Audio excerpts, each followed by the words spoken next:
Trigger warning, this podcast contains mature themes and discussions of cults, manipulation, and trauma. Listener discretion is advised.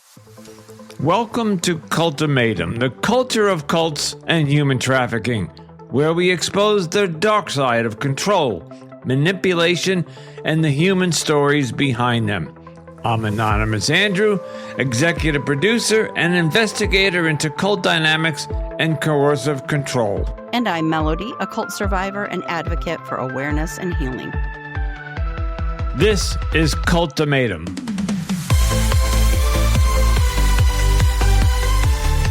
Greetings and welcome back to another episode of Cultimatum Podcast, the culture of cults and human trafficking. And my name is Anonymous Andrew. And with me tonight is my co-host, Melody. Melody, who do we have on the podcast tonight? I'm so glad you asked, Andrew. Today, we're going to be joined by Deanna Moore, a fifth-generation former Jehovah's Witness whose life has been shaped by the organization from early childhood. Dina was a pioneer and married to an elder, placing her even deeper inside the inner workings and expectations of the faith. Now living in Ecuador on 40 acres of land that she's transformed into a paradise, Dina shares her powerful journey from lifelong devotion to awakening, healing, and reclaiming autonomy after leaving high control religion. Dina, welcome to Cultimatum. Hello. Hello, and yes, welcome to the show. Right? Honored to have you. Yes. Dina, you have a long story. So we talked a little bit before we recorded. 35 years in the cult, 10 years out of the cult, and now you're doing this retreat down in Ecuador. So you have a lot to talk about. I'll jump right in. So yes, I came from 5 generations. I was right outside of Brooklyn, Bethel, about 45 minutes outside. So I had a lot of exposure to governing body members, the high ups of the organization. I was baptized at 10. I started regular pioneering at the age of 11, which at that time was 90 hours a month of full-time preaching. Stephen Lett taught my first pioneer school from the governing body. At 12, I actually joined the Spanish congregation, so I became bilingual. How is all that possible? Homeschooled. A lot of people in the cult or end up homeschooled, and that was me. So starting from 11, I was regular pioneering. Fast forwarding to my first marriage, that was pretty much an arranged marriage. My dad, as an elder, was very, very, very strict. Obviously, no being alone with anybody. In a cult, dating is not normal. So I ended up being engaged and married to somebody who was 10 years older than me. And that ended up being a complete disaster. I don't know how many details you want me to go into, but he basically spent the wedding night crying in the shower. In retrospect, although I didn't know it at the time, he had been sexually abused. He'd had a lot of abuse, and he was gay. So it was a very, very rough marriage. As you can imagine, I was 17 when I was engaged and 18 by the time I was married. And I didn't know what was going on. I didn't know what signs to look for. I was assuming that something was wrong with me. And of course, when I would go to my dad or the elders and talk about some of the problems that were in this marriage, the cult advice is be more spiritual, pray more, leave it in Jehovah's hands, study more. Once you're married, you're stuck to this person for life. And at the ripe old age of 20, I lasted about 2.5 years. I couldn't imagine that being the rest of my life.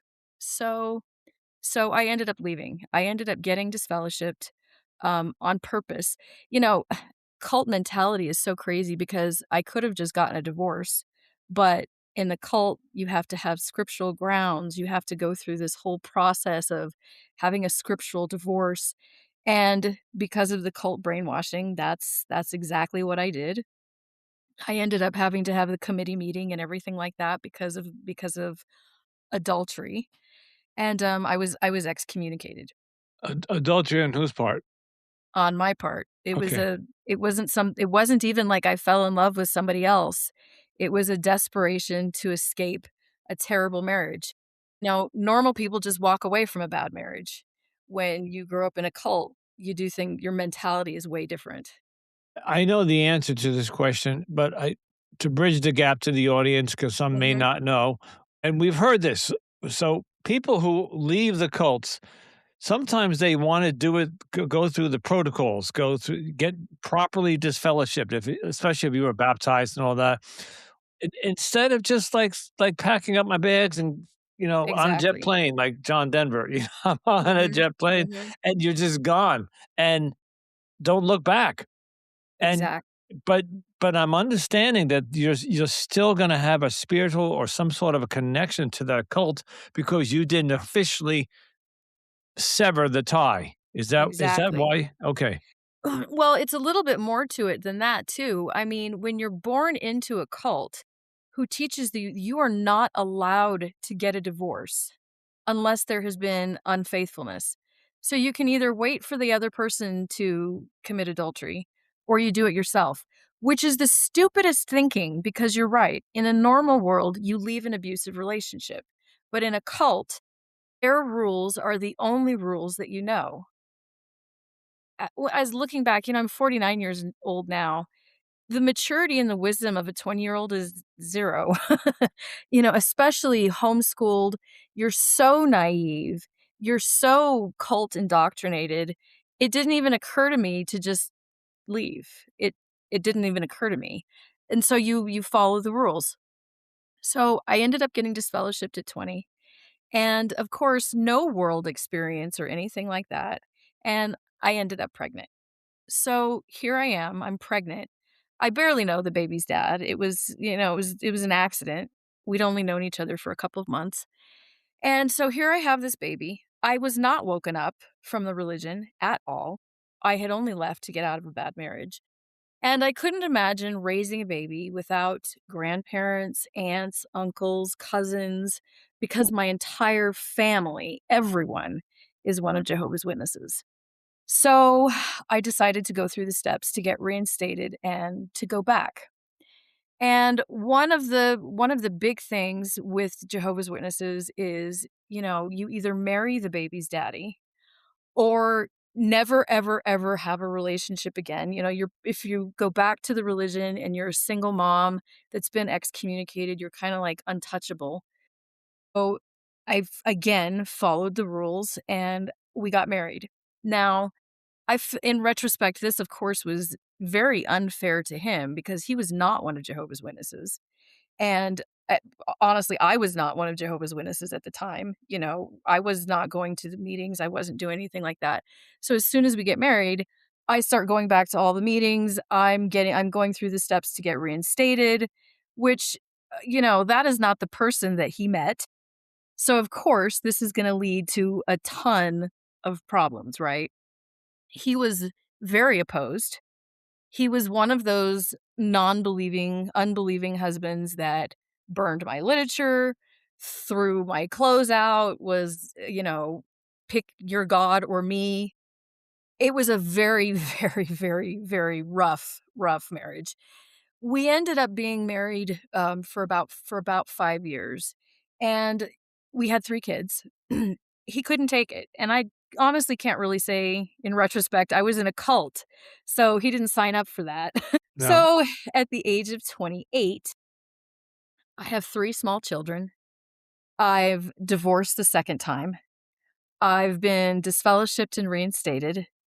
By this time, I was back to regular pioneering, but in the Jehovah's Witness religion where status is everything, a single mom in those conditions, you're kind of like untouchable, you know? I mean, I've ruined my reputation even though I'm doing everything right now.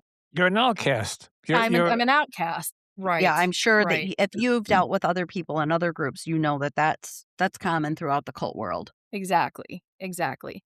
So here I am, 28 years old. I've got these 3 small children. I think they were like 4, 3, and 2 at the time, something like that. And there was a brother in my congregation who had a son, and his son needed a wife.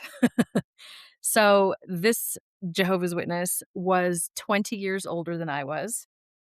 He was an elder, and he was willing to take me on with 3 small children. And in the cult mentality, that seems like a blessing from God.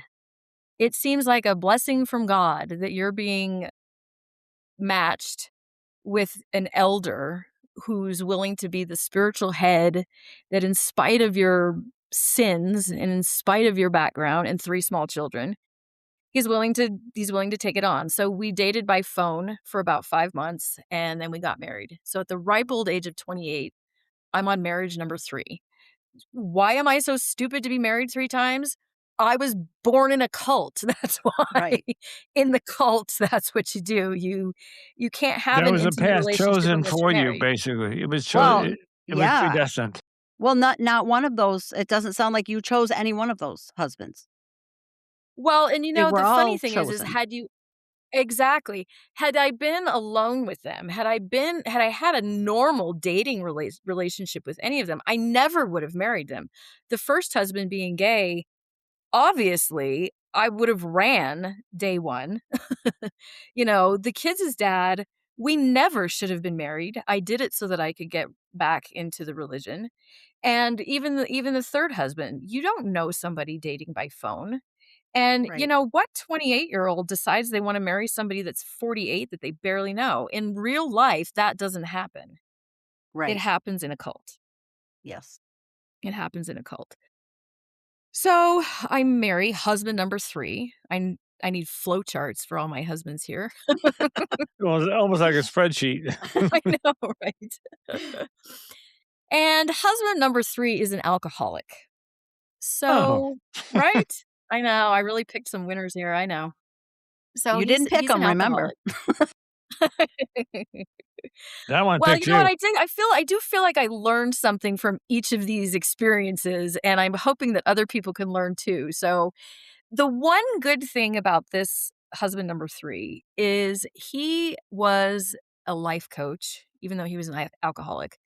He was a life coach, and he introduced me to the world of psychology, which, coming from my limited background, just, like, exploded my mind. I loved the power of the mind. I became certified in neuro-linguistic programming, and that was, like, a fantastic coaching tool. We moved to Utah, so I was doing business coaching, and a lot of times the business coaching, when people don't make their business goals, is because their personal life was a wreck. And ironically enough, we were in Utah, and all of my clients were Mormon. And so these clients would say, "Okay, my life's a wreck. You probably don't understand this, but we just left our religion and got excommunicated." And so here I am, a Jehovah's Witness, and I'm like, "Actually, ironically enough, I know exactly what you're talking about. You're like, I know "I can exactly what relate." it's like." Yeah. Yeah, I know what it's like to blow up your life. So for my ex-Mormon clients, I had created this rehabilitation program for them. I didn't touch the topic of religion.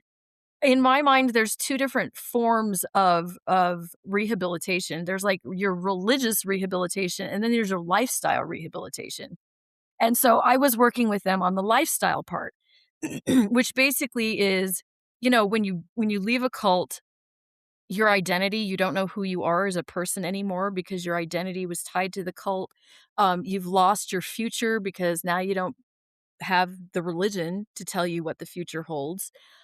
Yeah, all your goals, there's all this religious trauma. Anyway, I had created this program for rehabilitating these Mormons into worldly life, never imagining that I was going to need that for myself because at the time I'm still fully brainwashed. But I'm coaching these Mormons. So around that time, we decided that we were going to go serve where the need is great as a family in the Dominican Republic. We moved to the Dominican Republic with the 3 little kids, and that was actually a really wonderful experience. I mean, I enjoyed the Spanish culture. There's a lot of things that I enjoyed about that. We were actually in a Haitian Creole congregation, so I took on Haitian Creole and French. There was some positive things. It's not all total disaster, but this is kind of where the disaster starts. The ex's drinking got a lot worse, and he had fallen and dislocated his shoulder and started taking pain medications. So he started mixing pain medications with alcohol while he was an elder. and there was domestic violence. There was a significant amount of domestic violence, to which, what am I supposed to do? I can't freaking be divorced a third time. I'll be like a total pariah.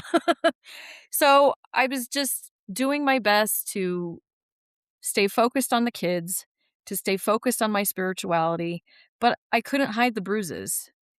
And finally, another elder in the congregation came up to me and he's like, "You have to say something because there's only so many times you can say that the motorcycle helmet hit you in the face. You have black eyes." And he was Just a right. really quick question. Was this happening in the Dominican Republic, or was this happening in the US?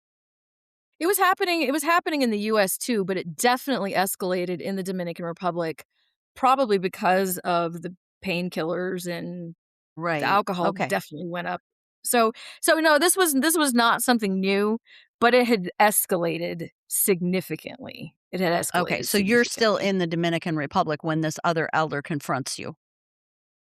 Yep, and he's like, "Come Okay. on, we gotta keep the congregation clean. You need to say something." So, I met with them, and I told them what was going on. They weren't surprised. He had been seen publicly drunk. It wasn't really a big surprise to them. They called him into a committee meeting, and he got in trouble. He lost his privileges as an elder. He was publicly reproved, and he was furious. He was furious at me for ruining his reputation, for Mm. ruining his life. He clears out the bank accounts and goes back to the States and abandons me and 3 kids in the Dominican Republic penniless. Took the bit I mean, he had the business, everything, so here I am totally penniless with my 3 kids. I think that the kids at the time were about 13, 12, 11, those ages. I wish I coulda stayed there. We had a decent life there, had a nice house, the kids had a good social community, other than being raised in a cult. But I had to go back to the States. I had to go back to the States to work, rebuild myself financially. So, he had gone back, husband number 3 went back to our home congregation, and it took me about 3 or 4 months to figure myself out financially. Somebody ended up loaning me the money actually to get me and the kids back to the States. I didn't want to go back to the same area where he was, so I went to a different state. I went to California where I had some friends. I started working. I started getting myself back together again when all of a sudden, the kids' biological father calls out of the blue. So, in 10 years since he had left, he had seen the kids, I think, 3 times, and he had not paid any child support. But he calls out of the blue and he wants to see the kids. He had legal visitation, so legally I couldn't tell him no. And so he takes the kids and then he says, "You're never going to see them again. I'm keeping them. You're never going to see the kids again." I found out later, I didn't know this at the time, but I found out later that husband number 3, being the vindictive man that he was, called the kids' dad and said, "She's mentally unstable. If you love the kids, you'll take them." And that was what prompted the kids' dad to call and to take the kids. There's some other details to that story too. He had been remarried. She didn't have any kids, so there's some other details there too. But the catalyst for that was the vindictiveness of husband number 3. I ruined his life, and so he's gonna ruin mine. And how do you best ruin a woman's life? You take her kids. You take her kids away. So this starts a massive custody battle. It was a cross-country battle. The kids' dad was in Florida. I was in California. The custody orders are in Colorado. So, as I'm calling attorneys, they're like, "This is a jurisdictional nightmare," and financially, I didn't have the means to hire an attorney right away. Honestly, I didn't really think I was gonna need an attorney. I mean, who takes kids away from the mom, you know? So So the custody Cults. orders were out of Colorado. Cults take kids away from their moms. Cults take kids away from their moms. Exactly. So Colorado was kind of my home base, the hometown. It was where the home congregation was. It was where the third ex was. That was where I had to go for the custody hearings. Was where most of my family was. So I go to Colorado for the custody hearing. I go to the meeting because I'm still 100% a faithful, dedicated witness. Probably even more so because I was pretty convinced that if I just stay faithful to Jehovah, he's going to help me get my kids back. So I got to be more faithful than ever. I go for custody for the first custody hearing, and I go to the home congregation, and no one will speak to me. Like, no one will speak to me. You're toast at this point. You're just. I am complete toast. Uh, I, Go ahead. yeah, please. I want to ask you a question, and Melody's going to roll her eyes. You have gone the first marriage, which was horrible, then to the second marriage, which you thought would save you, get you back into the fellowship, but then that turned out to be, you think you said it was physically abusive, and then the third marriage was the alcoholic, and then and I'm not judging, I'm just asking because pure curiosity, because I hear this all the time on the podcast. On the fourth try or the fourth thing, you're still devout to Jehovah. You're saying Jehovah's going to get me out of this. Jehovah's going to fix this.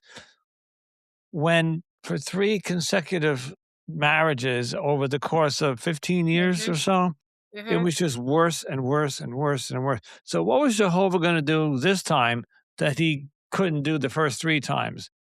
That is a logical question. Okay, thank you. And cult people are not logical. They're brainwashed. And that's why I say Melody's going to roll her eyes, because I don't understand when you're in Nobody the grasp of the cult and they have their claws into you. I don't know what that's like, but as an outsider, I'm just thinking like, what's wrong with her? What's that expression? I'll try anything once and or something. I'll try it twice, but the third time, and then there's another phrase. Fool me once, fool me twice, but 3 times. It goes along with that thing. It's like at some point, I'm going to throw my hands up and say, well, what's the common denominator here of my life that's falling apart? And Exactly. it's men and alcohol and marriage and abuse, but they're all part of this cult, this Jehovah's Witnesses cult, and this deity Jehovah is supposed to help you, and he's not.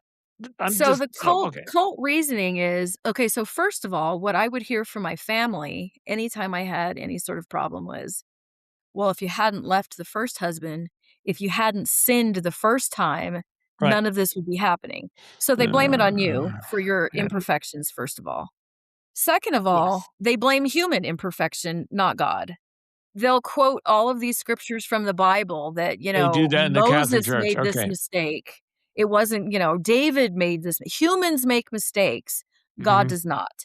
So anything that goes wrong in your life, it is your fault because you've made us sinned. Well, and then the other thing too is there is no critical thinking, especially when you're born in. You have no outside frame of reference. You're restricted from outside information. So you're just going along with this framework that you have. That's all you know. And honestly, you're just trying to survive. You're just trying to get through the day. At the same time, they're telling you that Armageddon's coming tomorrow. Armageddon's coming tomorrow. So just be faithful one more day, and maybe that's all you'll have. Then everything's going to be okay. So cult thinking is so backwards. I know how hard it is for people to understand. And limited. Your identity is locked into those beliefs. Exactly. You're also told at the same time, I think suffering is grandiose. I don't know if that's a word, but the more you suffer, the more faithful you are during hardships. The more treasures in heaven you store up, kind of mentality. What doesn't kill you makes you stronger. That's really what it comes down to. Suffering is spiritualized. They spiritualize it and use it as a spiritual tool to manipulate. It's a weapon. They use it as a weapon. Yeah, absolutely. So after the third husband abandoned us in the Dominican Republic, I immediately am getting phone calls from members of my family who are elders telling me that I need to reconcile, that I can't get a divorce. But, why is it my responsibility to reconcile? He's the one that lost all of his privileges, got disciplined, was committing domestic violence, abandoned us, but now all of a sudden, as a woman, it's my responsibility to forgive and reconcile and make sure we don't get a divorce. So I'm already getting all this pressure from my family. I show up at our home congregation. Nobody's speaking to me. I have no idea why. I'm like raising my hand to answer at the watchtower, and everybody's totally ignoring me. And these people have known me for 20 years. So finally, I asked somebody, I'm like, what is going on? Why is everybody ignoring me? And he says, "Well, you're an apostate." And I go, "What? What?" He So goes, you "Oh were being yeah. shunned Oh and you yeah. didn't know Your it. husband's too." Hmm. Yep, I was accused of being apostate. I was technically still a regular pioneer, and I was being accused of being an apostate. So, because my ex had been there at this point, I think like 4 or 5 months ahead of me, he had done some fancy work with Jehovah's Witness rules. The way that Jehovah's Witness work is when you move from one congregation to the next congregation, they write like a letter that is like your report card that follows you. So when he left the Dominican Republic, this letter would have said he's been publicly reproved, he's lost all of his privileges for domestic violence. That was what his letter said. However, my father in law was a circuit overseer who had quite a lot of Of influence. course. Yep. And they had that letter go to another congregation where he had some buddies, and they rewrote the letter so that Mm, it said, "This guy's in good standing, and yeah. he's He's a separated from his wife. superstar. She's an Yeah. apostate." Yeah, yeah. Great, great stuff, right? So here I am, completely faithful, and this idiot, this person, has orchestrated the kidnapping of my kids, convinced everybody that I'm an apostate, and I have nothing. I have no support. My family is telling me that I need to reconcile. And it's like my whole world was falling apart, and it was just I couldn't understand why it was so hard to be faithful. I mean, I could go on and on and on about different stories of events just to show the corruptness of the religion and the amount of oppression towards women. It was just it was heartbreaking for me because I'm being accused of something that wasn't even true. When you purposely wake up and leave Jehovah's Witnesses, you expect to get excommunicated. You expect to get shunned. But in my case, that didn't happen to me. I was fully a loyal, faithful Jehovah's Witness that didn't deserve or expect any of that kind of treatment. And it was very, very, very, very confusing. So, I guess in a nutshell, I ended up having to go back and forth 7 different times from Florida to Colorado for custody and divorce. And in all of those times, I was shunned completely by the congregation, except by one person. I had given a Bible study to somebody about 20 years before, and when I needed a place to crash, she let me stay in her house. And she says, "Dina, my house is your house. So when you need a place to stay, you can stay here." She wasn't baptized. She was an unbaptized publisher, which basically means she was, like kind of trying to make the steps to become one of Jehovah's Witnesses. The elders actually took her aside and said, "You're housing an apostate. You're going to lose your privileges if you continue helping her." And she stood up for me. She was the only person really that stood up for me. And she says, "No, I know Dina. She loves Jehovah, and I'm not kicking her out." And they took away her privileges. They took away her privileges of being a publisher for helping and supporting me. It, I just kept telling her, it's going to be okay. It's going to be okay. It's going to be okay. It was kind of like something I just kept repeating to myself to keep my own sanity. So every episode that I do, it just sickens me more and more. Here you are, clearly gone through, like I just said, the 3 marriages, the 3 those many years of horror, and you still wanna be part of this cult, this organization, religious organization, because you love, Jehovah, and another one comes along who's not baptized but does wanna help you, and then they go after her? I mean, what kind of It's insane. it's insane. It's It's cult insane. mentality. Yes. Yes, it is. Thank you, But Melody. when you're in the hot water, you don't feel it. You have no It's the basis of boiling frog in the comparison. water, yeah. Yep, it is 100% the boiling frog. 100% the boiling frog. So, I was like, another example, at one point, I was I was pretty discouraged, obviously. So I was in Florida, and I was talking to one of the elders, and he says, "You really need a boost.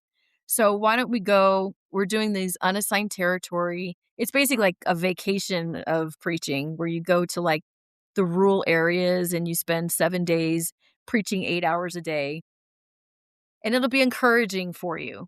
So I went with them. We spent 7 days in like South Carolina or something like that. I really I love people. I love talking to people. I really did feel better. It felt like a change, a breath of fresh air. As soon as I got back, I had 2 elders banging on the door, and they said, "What have you done? You weren't qualified for that. You weren't approved for that. Your husband has called us and we know you're an apostate." And I'm like, "What the heck? No, I'm not." And they're like, "No, you're an apostate. That was an act of rebellion. That was the Jezebel spirit. You have nothing. You're allowed to do nothing." And it crushed me. It really did crush me. And at that point, I had just barely officially lost custody of the kids. Again, there's a whole bunch more details in that, but because of time, I'll just kind of sum it up really quick. We'll be right back after a quick break. Don't go anywhere. More Cultimatum is coming up. I had lost custody of the kids, and that was kind of the last straw. I was like, I shouldn't be trying so hard to stay in this religion. Maybe there is something wrong with me. Maybe it is because I got divorced the first time. Maybe there's something in my heart that God doesn't want, and maybe I just need to stop fighting so hard. And so I did. I stopped going to meetings, and I just kind of like accepted my fate as this unintentional, unwilling apostate. And I started doing my lifestyle deconstructing because I didn't wake up. I still was not thinking that this was a cult. I was just thinking I wasn't good enough. So I started using the tool that I had used with the ex Mormons to recreate your identity. When you grow up in a cult, your identity is a pioneer, an elder's wife, a sister in the congregation. Even your family relationships, being a biological daughter, all those relationships change. Your identity, you don't have an identity anymore. So I started recreating the identity. When you come out of a cult, your future is based with paradise and the resurrection, and you have everything in your future is cult based. And when you leave the cult, your brain doesn't have anything to look forward to anymore. So I started reconstructing the future. You have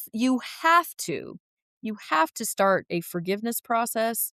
You have to start working with the resentment because it'll eat you up otherwise. I work with a lot of ex-cult members too, and one of the first things that we have to start working on is healing and letting go of the resentment of what you've just been through. Otherwise, it's gonna eat you alive. So I started going through I was coaching myself probably 8 hours a day because honestly, I lost my kids. I lost over 50 family members. I lost my house. I lost my dogs. I lost my job. I lost all of my friends. I You lost lost my your entire identity. life. I Yeah. lost my entire life overnight. And honestly, I didn't want to continue. I didn't know. I didn't want to. For what? For who? And so I always kind of figured that would be plan B if I couldn't manage to reconstruct my life. And I was coaching myself probably like 6 to 7 hours a day, some massive, massive therapy so that I could get myself at least, in my mind still, it was like, okay, I'm going to live the best life that I can until Armageddon comes and I die because I still hadn't woken up yet. You still hadn't woken up to that. So how Right. long did you go through this self-deconstruction 8-hour day or whatever it was? Was it That period was probably a good 6 to 8 months wow, before I okay. finally felt like the depression wasn't so overwhelming that I could start working. I started creating financial goals for myself.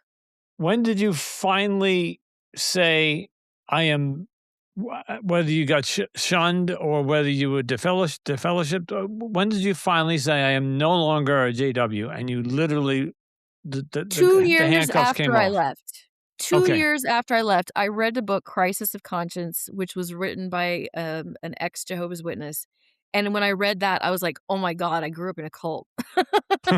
Oh my god, everything makes so much sense." It's amazing when it's handed to you on a silver platter, like so nicely written, but you Uh-huh. would not have read that book 5 years earlier. Yeah. Right. I'm curious, how did you come by the book? Was somebody recommended it or you looked it up? Somebody had recommended it to me, Okay, good. and well, and you still there's so much residual brainwashing when you come out of a Oh, cult. yeah. Like I said, there's lifestyle that's not just a religion, so you might wake up religiously, you realize that 1914 is not true or the governing body is not true or whatever, but you have still all this residual stuff. So I think one of the residual lifestyle things that I had was not looking up extra information that criticizes the organization. I didn't start looking at YouTube videos. I didn't go looking for ex cult members. I just reprogrammed my life and I went on.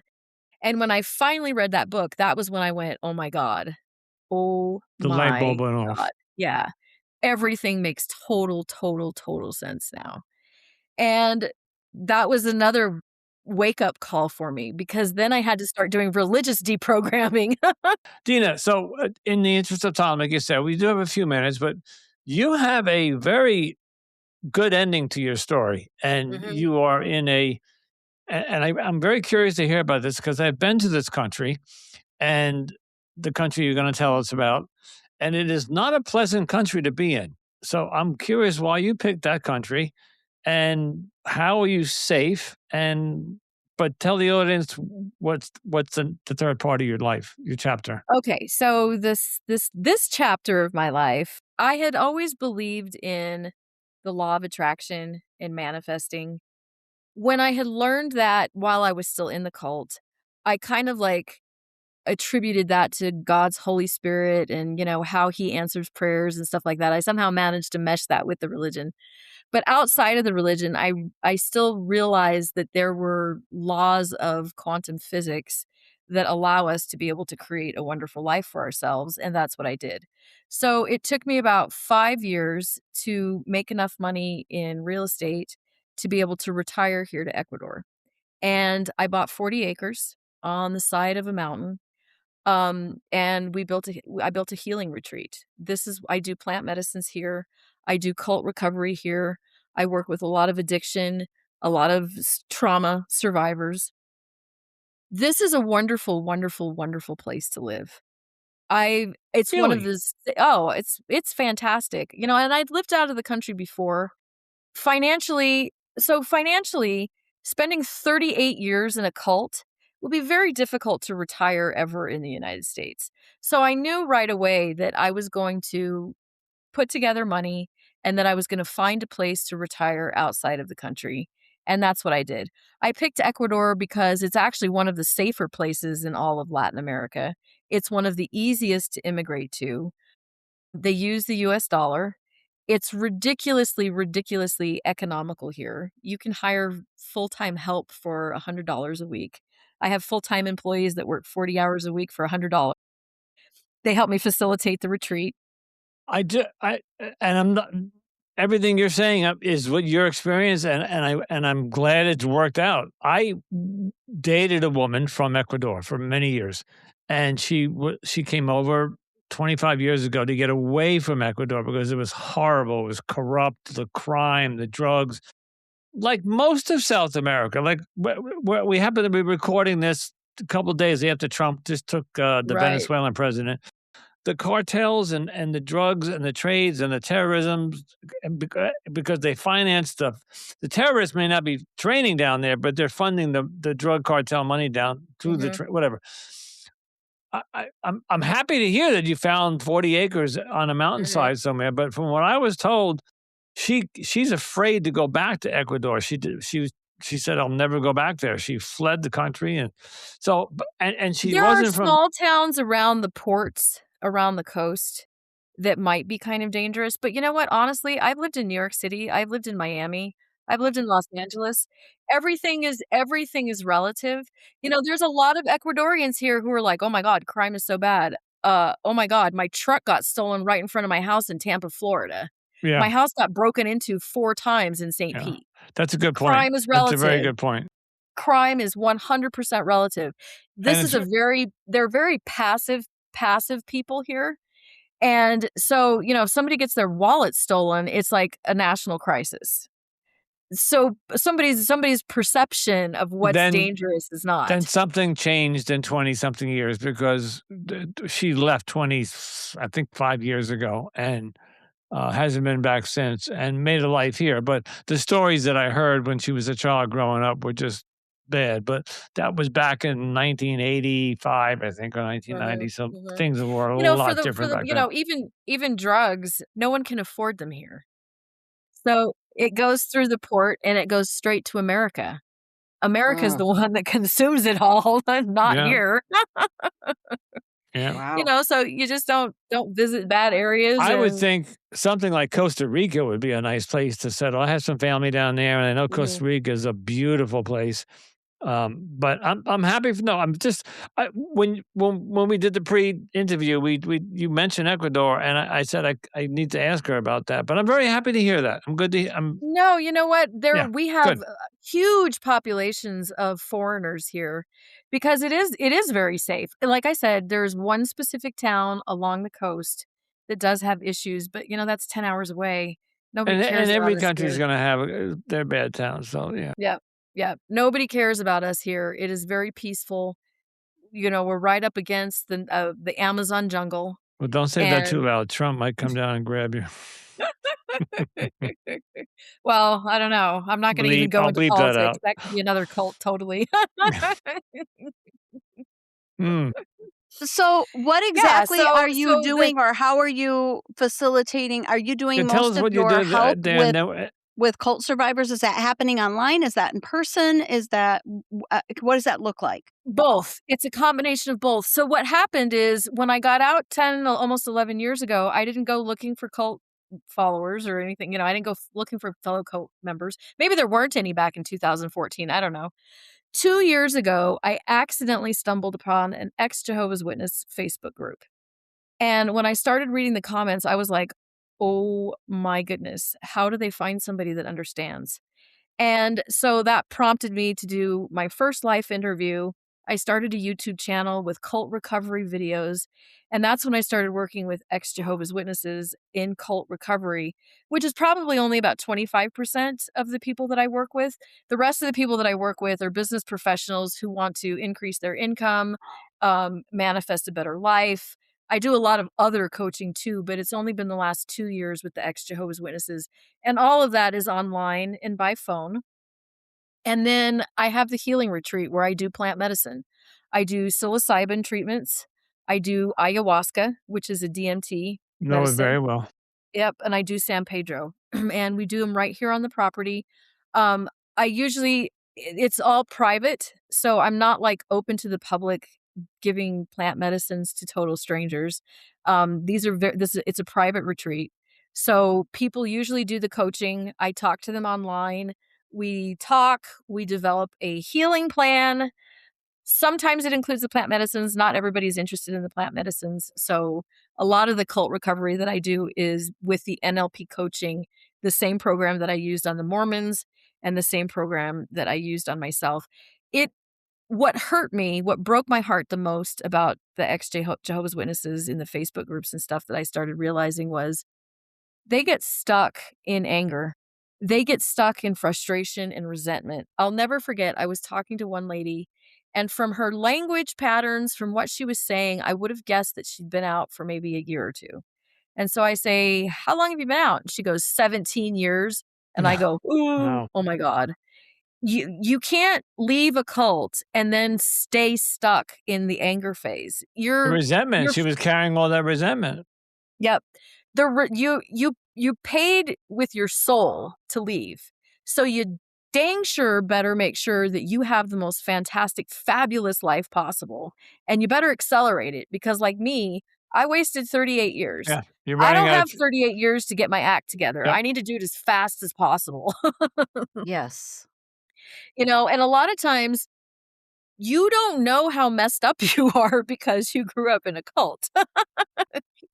You need somebody that's been through it, that knows what your thinking is and knows what needs to be reframed.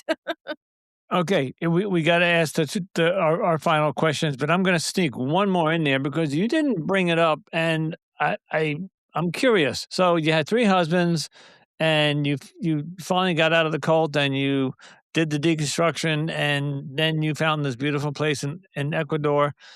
Are you with another man? Are you married again? Do you have a romance in your life today? No, not right now. No, I don't Okay, right now. good. I've had other relationships, but I want to make sure that I break the patterns of the past. I do Yeah. not want to Oh, jump yeah. from relationship to the relationship, you know? Lots of people will say, "Why did you get married so many times?" Because I was in a cult. A Yeah. cult that teaches you that you have to have a partner, that a Right. woman isn't worth anything without it, Without the that man, right? discipline or abuse is discipline. And so I spent most of my life with somebody that I didn't know, and I really felt like I needed time to I discover myself. Yes. I do have somebody special. I do have a wonderful person, and we'll see where that goes. We'll see where that goes. It feels like the healthiest thing that has ever happened in my life. And cherish yeah, it, nourish it.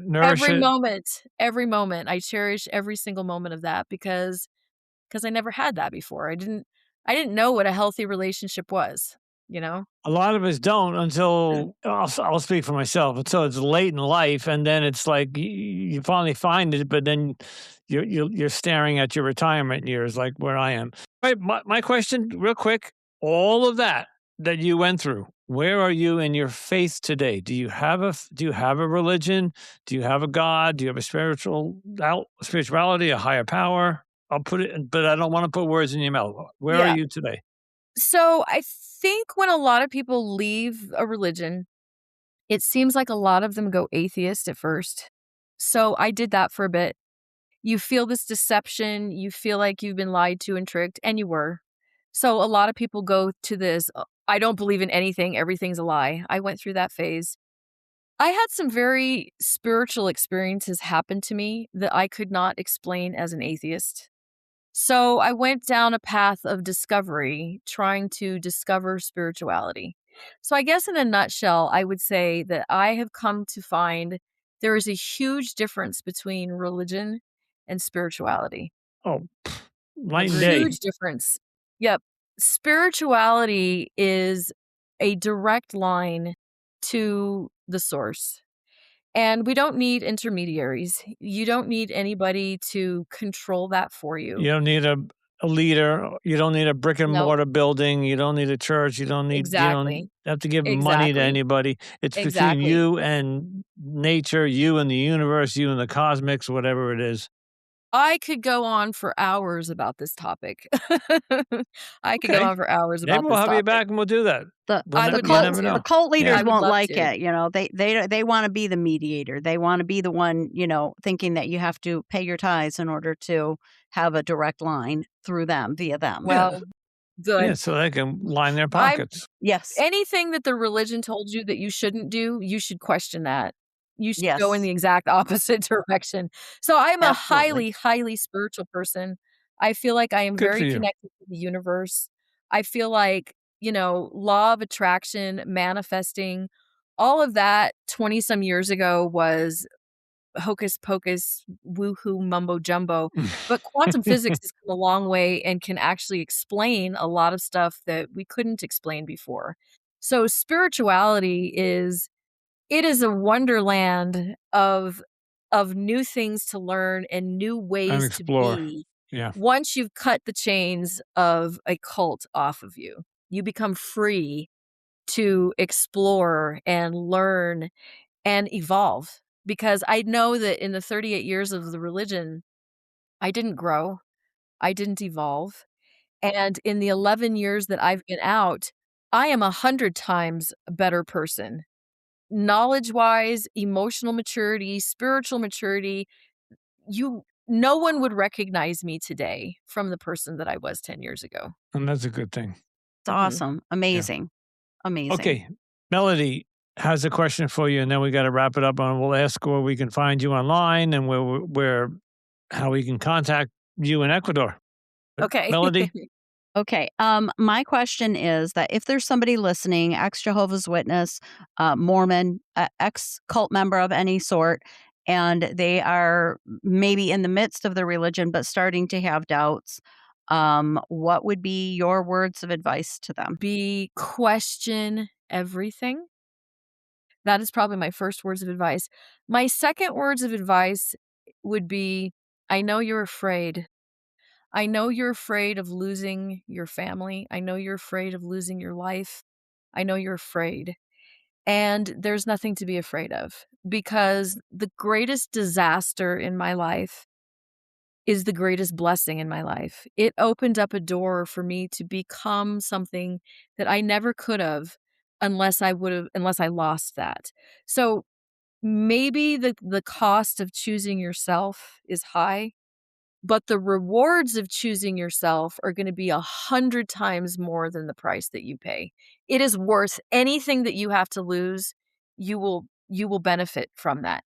You know, there's even a scripture in the Bible that says, "Anybody that's lost brother, sister, mother, father for the sake of my name will get it back 100-fold." That is not a biblical principle. That is a law of science. That is a law of the universe. When you lose something, you will get it back double-fold, tenfold. And you will. I did. I lost everything, and I've gotten it back 100-fold. So don't be afraid of what you're going to lose.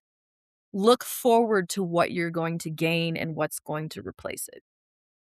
Oh my gosh, I love that. I Fantastic. love that. I wish you I could see love my that. face Yeah. because I'm not on camera, but I wish you could see my face because I'm smiling ear to ear. That's a beautiful, beautiful answer. And That Yeah. was a wonderful, both answers were wonderful and not typical. So, yes. usually when we ask those questions, we do get a lot, like you said, many of the ex-survivors have come out atheists and they stay that way, or sometimes they're agnostic or whatever. But I liked your path where you became an atheist, but then you found spirituality. And Yeah. I'd Dina, love to talk about that sometime because that we has been an amazing journey. we're not going anywhere. You're more than welcome to come back. We'll talk to Melody afterwards and see if we can do that. Awesome. Where can we find you online if you are and want to be found? Yep. I have a YouTube channel. My YouTube channel is Cult to Freedom, and you can email me. My email is Healing Souls NLP for neuro linguistic programming, Healing Souls NLP at gmail.com. And can people, I ask this for two reasons. Can people actually book a week or 2 weeks or a month on your resort and come down and go through anything from psilocybin treatments to, I have a friend who wants to try that. He actually, I Yes. had dinner with a friend a couple nights ago, and he said to me he's retiring and he's never done drugs his whole life. But he said, you know what, I want to try psilocybin before I die. I said, It is the most amazing, I, amazing tool. They are I, tools. They are yeah, gifts from the universe. I Religion is know not the that. gateway. I, The plant medicines are yeah, one I plant know that. medicine. I use that as a young when I was younger, not for treatment. I use that for Mhm. go see a Grateful Dead concert. But so, but today I know that all of this, like ayahuasca, is amazing. I don't know that I personally would try it. I'm in recovery, but whatever. Anyway, fantastic. We'll put all of Yes, that information in the show notes. I've got Yes. pictures. I've got pictures Good. of the retreat. Do you have Send a me an website? email. I do. It's slightly still under construction, but it's Okay. my name, DinaEliseMoore.com. And you can also contact me through the website too. Okay. And all that Dina, I information, like, Andrew said, will be in the show notes. Awesome. can't thank you Awesome. enough. What a phenomenal interview and very educational. And God bless you. You've done a great Yes. job. Thank you I so much, enjoyed Dina, it. for Thank coming you. on the show. We appreciate it. Thanks for having me. And once again, we want to thank Dina so much for coming on the show and sharing her story with us. Actually, Dina reached out to me she saw one of our episodes that was shared on one of the cult groups that I'm part of, that I share our episodes on. And she started just telling her story to me in the comments and was like, "Oh, I have a story. I'm an ex Jehovah's Witness." And I said, "Well, private message me and we'll discuss it." And that's how she reached out to us. So well worth it. She had And I'm glad a she lot of did. Yeah. meat in her story. We've we've said this several times. We've done many JWs, but they're all going to be different. They're all going to have different Yes. stories and paths and outcomes, and no one is better or worse than the other one. But Right. Dina's was really stood out, Yes. especially I like the where she ended up. She Yeah. said, I don't know if she said it on the podcast or in the pre-record, but she went from rags to riches, Yeah. and I don't think she. I don't think she's like a millionaire luxury, but she was living, in JW trailers, I guess, or whatever they live. And now she is on a mountainside in Ecuador, which Yes. I did put the country down, but it's if I've been to South America, all of it when I was younger, and it is a beautiful country, a continent. So what I was referring to was more of a corrupt government, the cartel. Right. But she set me straight because that was many years ago. So, but anyway, Dina, great job. Excellent episode. And I will say that certainly that reinstatement, how many JW episodes have we had where women, after they get pregnant, work Yep. towards getting reinstated because they don't know how to raise their children without the guidance of the cult and the family connections that they have in And there. it's structured that way. They do it that way. Yes. So they almost force you to come back. Yes, exactly. It happens very Horrible. often. So that was certainly something that wasn't unique to her story. That was something that we've heard over and over again with not just mostly JW, but we have heard it with other cults as well. But yes, Dina, her story was amazing, and I loved the ending, loved where she is today. Very inspiring to those who might be listening that are And I want to interested mention in that healing. she did say that we're going to discuss her coming back to talk about not only her deconstruction but her spirituality path that she chose, Yes. because she did say that she came out as an atheist but now has a spiritual path. I would be curious to see what that's about. So we're going to talk to her about maybe rescheduling her down a little later this year, and hopefully we'll explore Yeah, that get with more her. information and dig a little deeper. Yeah, for sure. Yep. And before you close, or next sentence, and we should have said this right before you and I recorded. Cultimatum was just picked from a podcast platform called FeedSpot. And if you're in the podcast industry, you'll know what that is. It's kind of like, I don't want to say it's the Grammys or the Emmys, but it's kind of like it's a place where you get recognized as an accomplished. Anyway, the long story short is we have been picked number 13 out of the top, like 35 or 100 of the top brainwashing podcasts in their ever. Yes.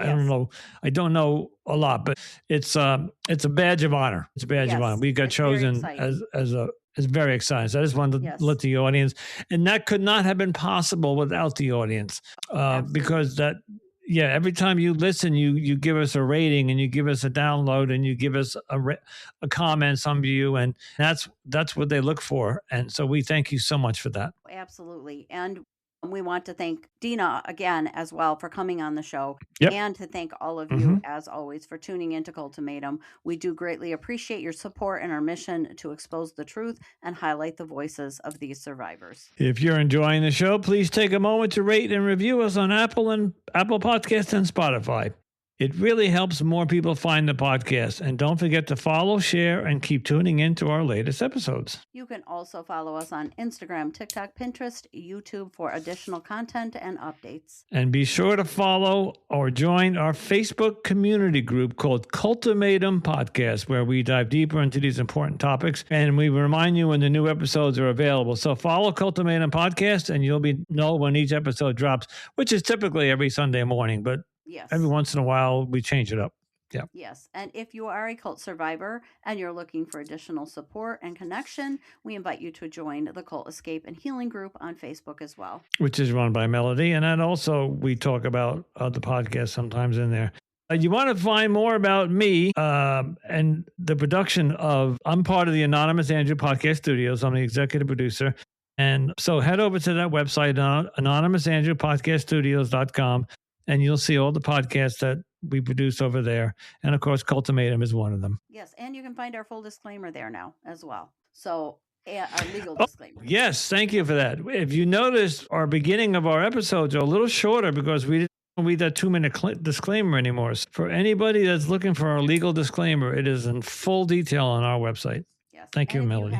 No problem. And if you have a story related to cults or human trafficking that you would like to share on the show, please reach out to us at cultimatumpodcast@gmail.com. If you'd like to support the show, you can do so by using the link at the top of every episode to buy us a cup of coffee. It's a donation. It's like a $5 or $10. Your support helps production costs and allows us to keep bringing the stories to light, stories that truly matter. And as always, stay safe, stay informed, and remember, you are not alone.